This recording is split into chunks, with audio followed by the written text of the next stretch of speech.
राधे राधे मित्रों, जय गौ माता।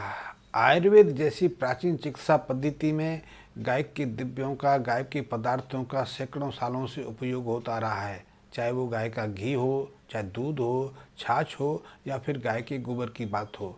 गाय के गोबर के साथ में गाय के मूत्र की भी बहुत उपयोगिता आयुर्वेद में बताई गई है। आयुर्वेद में गौमूत्र को 1000 बीमारियों से मुक्ति प्रदान करने वाला बताया गया है।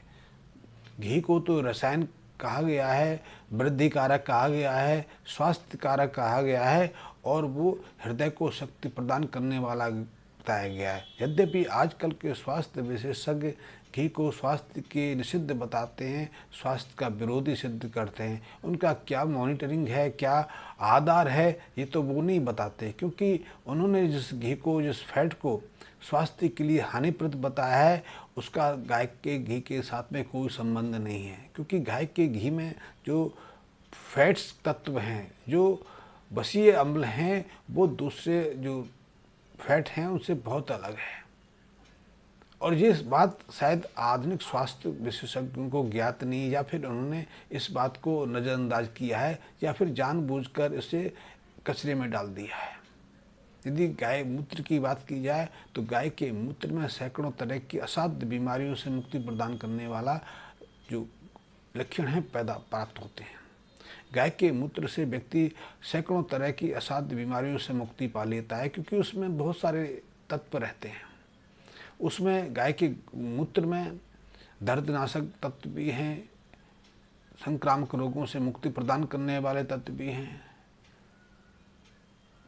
कई तरह के जीवाणुओं से, कई तरह के जो जीवाणु हैं उनसे मुक्ति प्रदान करने वाले भी तत्व हैं। साथ ही गाय के मूत्र में ऐसे सॉफ्टनर हैं, यदि वो इनका प्रयोग शरीर के ऊपर किया जाए तो उससे शरीर की जो त्वचा है वो कई रोगों से मुक्त हो जाती है।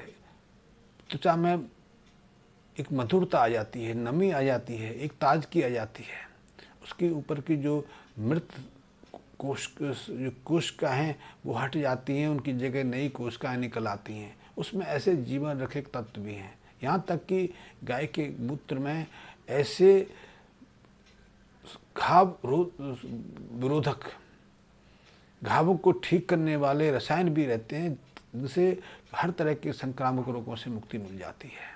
यदि गाय के मूत्र का नियमित रूप से प्रयोग किया जाए तो हमारे आंतरिक अंगों पर, जैसे कि चाहे वो हमारी किडनी हो, लीवर हो, स्प्लीन हो, पाचन तंत्र हो, और दूसरे जो तंत्र हैं उन पर भी बहुत सकारात्मक प्रभाव पड़ता है। देखने में आया है कि यदि किसी व्यक्ति का लीवर काम नहीं कर पा रहा हो, लीवर में सूजन आ गई हो, लीवर का साइज बढ़ गया हो, सिकुड़ गया हो, या फिर उसको हेपेटाइटिस जैसी शिकायत हो गई हो, जो आज भारत में सामान्य बीमारी बन गई है। आज भारत में लीवर संबंधी व्याधियों के कारण हर साल कम से कम 15 लाख लोगों को अकाल मृत्यु का सामना करना पड़ता है, और लीवर संबंधी ऐसी व्याधियों का आधुनिक चिकित्सा विज्ञान के पास कोई समाधान नहीं है। वो दवाएं देते हैं, उनका कोई लाभ नहीं होता। हाँ, ये है कि साथ में अवश्य मिल जाती है, फिर अंततः 2-3 साल के बाद घोषित कर दिया जाता है कि या तो इसका लीवर ट्रांसप्लांट करा लो, प्रत्यारोपित करा लो, या फिर व्यक्ति का परिवार उन आश्वासनों के साथ अपने घर के उस सदस्य को मृत्यु सैया पर लेटते हुए देखता है। कोई उनके पास समाधान नहीं है। लेकिन आयुर्वेद में जो दवाएं हैं और जिन दवाओं का शोधन बनाने का प्रोसेस गौमूत्र के माध्यम से किया जाता है, उसमें 100% लीवर जैसी असाध्य व्याधियों से पूरी तरह से रोगी को रोग मुक्त करने की क्षमता है। क्योंकि गाय के गोबर में एक गुण और भी है, उसमें अपनी विशिष्टताएं तो है ही हैं, अपने विशिष्ट गुण तो है ही हैं, लेकिन गाय के मूत्र में, गाय के गोबर में ऐसे तत्व भी रहते हैं जो वायुहंसर का काम करने के साथ साथ जो दूसरी जड़ी बूटियाँ हैं, दूसरी जो औषधीय पदार्थ हैं, उनके औषधीय तत्व को उस मूल वस्तु से अलग करने की क्षमता भी रखते हैं। और इसीलिए जब उनको गौमूत्र के साथ में सेवन किया जाता है या गौमूत्र की भावना दी जाती है तो उस सार तत्व का प्रभाव बढ़ जाता है। इसलिए आयुर्वेद में एक पुरानी पद्धति है, पुरानी प्रक्रिया है कि यदि गौमूत्र से किसी व्यक्ति को शोधित, किसी चीज़ को शोधित कर लिया जाए, किसी जड़ी बूटी को भावित कर लिया जाए, उसको भावना दे दी जाए, तो उसके अंदर उसके सार तत्व आ जाते हैं। सार तत्वों की जो सांद्रता है, सार तत्वों का जो कंसंट्रेशन बढ़ जाती है, उनका प्रभाव बढ़ जाता है। इसलिए आयुर्वेद में एक सामान्य नियम है कि किसी जड़ी बूटी को गौमूत्र की 4 भावना दें, 7 भावना दें, 10 भावना दें, और जितनी भावना देते हैं उतनी उसकी तीव्रता बढ़ जाती है। तो यदि किसी व्यक्ति का लीवर काम नहीं कर पा रहा हो, उसको लीवर संबंधी कोई साध रोग या हो गया हो, जैसे कि आज सामान्य चीज़ें हैं, ज़रूरी नहीं कि व्यक्ति शराब पीता हो। आजकल तो यदि आप शौकिया दवाइयों का सेवन करते हैं तो निश्चित रूप से जानिए कि उसका सीधा सीधा प्रभाव आपके लीवर पर पड़ रहा है। दवाओं का प्रभाव आपके आंत संस्थान पर तो पड़ता ही पड़ता है, लीवर जैसे अंग को भी वो कई तरह के दुष्प्रभावों का ग्रसित कर देता है। इसलिए उनका जो दीर्घगामी प्रभाव है, उसमें लीवर संबंधी व्याधियाँ अंततः विकसित होती हैं, और उससे मुक्त कराने का साधन भी गौमूत्र के पास में। आप उसका कोई ज़्यादा ना, आप खाली पेट प्रातःकाल ताज़ा गौमूत्र का सेवन कर सकते हैं। गौमूत्र की मात्रा शुरू में 20-25 ml से हो सकती है, बढ़ाते उसको 50 ml तक ला सकते हैं। इसे दिन में 2 बार प्रयोग कर सकते हैं। लेकिन यदि आप एक बार भी प्रयोग करते हैं तो उसके माध्यम से भी आपके जो आंतरिक शारीरिक अंग हैं उनका शोधन हो जाता है, शुद्धिकरण हो जाता है, वो फिर से सामान्य काम करने लगते हैं। तो गाय का मूत्र तो बहुत महत्वपूर्ण, और यदि गाय के मूत्र के माध्यम से कई जड़ी बूटियाँ हैं जो लीवर पर काम करती हैं। एक साधारण सा प्रयोग रहता है लीवर संबंधी रोगों के लिए। इस पुनर्वा का नाम सुना होगा। पुनर्वा एक ऐसी जड़ी है, इसलिए उसको पुनर्वा नाम दिया गया है कि पुनः यौवन प्रदान करती है, पुनः जीवन प्रदान करती है, मृत वस्तुओं में, मृत जीव में पुनः जीवन का संचार कर देती है, इसीलिए उसको पुनर्वा कहा गया है।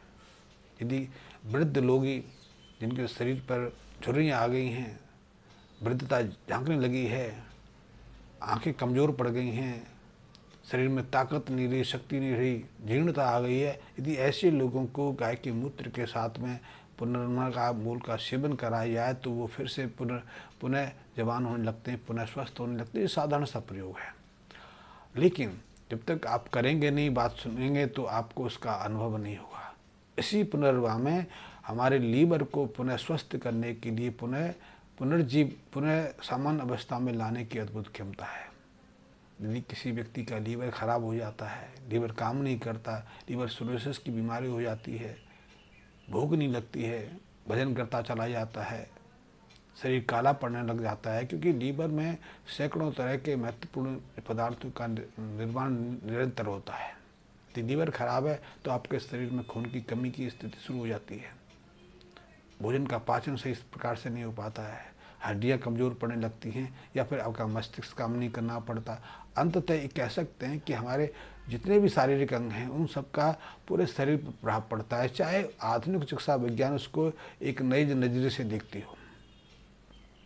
तो ऐसे में यदि किसी व्यक्ति को लीवर संबंधी कोई व्याधि हो जाए तो उसका एकमात्र इलाज सिर्फ गौ माता के पास में है। उसके लिए कोई ज़्यादा जटिल जाने की ज़रूरत नहीं है कि कोई ज़्यादा बड़ी डिग्री या बहुत जटिल रसायन का प्रयोग करना, बहुत महंगी दवा का प्रयोग करना ही एकमात्र हल है।